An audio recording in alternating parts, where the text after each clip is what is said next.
How should you plan and visualize your serve in tennis? Hi, I'm Dr. Patrick Cohn, a mental performance coach at peaksports.com. In this video, we're going to talk about some of the options for you to both plan and visualize your serve so you can hit your best serve. You're watching the Tennis Psychology Podcast.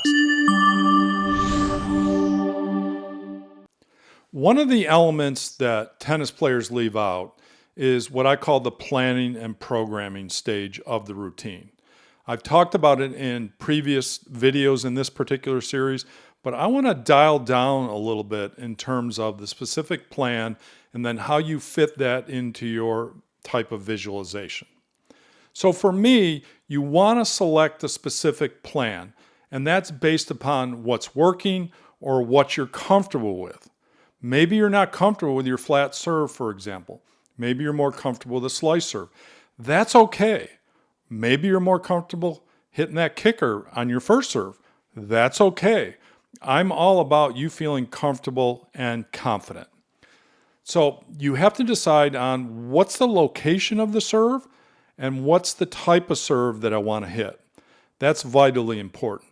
Once you commit to that and tell yourself, this is the serve I'm going to hit, I'm going with this through thick or thin, then you're on go. But I also like you to visualize your serve as well. Now, that can mean many different things to many different players.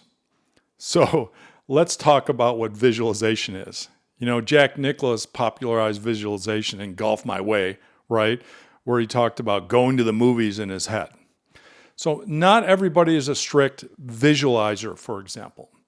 You might be more of what we call a kinesthetic. You might be more of an auditory player. So when I talk about visualization, I'm basically talking about mental rehearsal or imagery of your serve. For those of you that are more visual in nature, you're going to see things in your mind. We call it in your mind's eye, right? You can see the trajectory of the serve that you want. Maybe it's a high kicker. You can see it going to the target. It's like the shot tracer that you see in golf. If you watch any of the golf telecast, they have like a shot tracer of the ball in the air.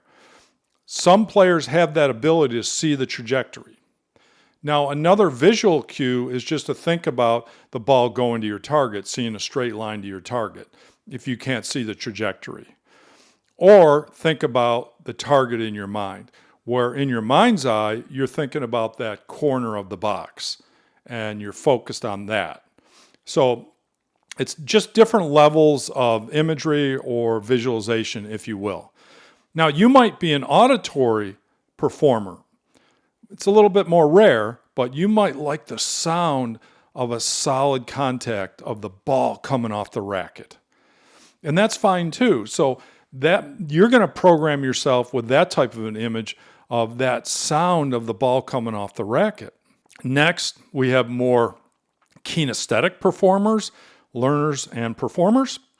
Kinesthetic means you're more into the feelings of a good serve. Now, there's a couple different ways to conceptualize that, because you might think about feeling the trajectory of the serve. Yes, you might think about that particular feeling of something out there. Even though you can't see it in your mind's eye, you can feel what you want to do.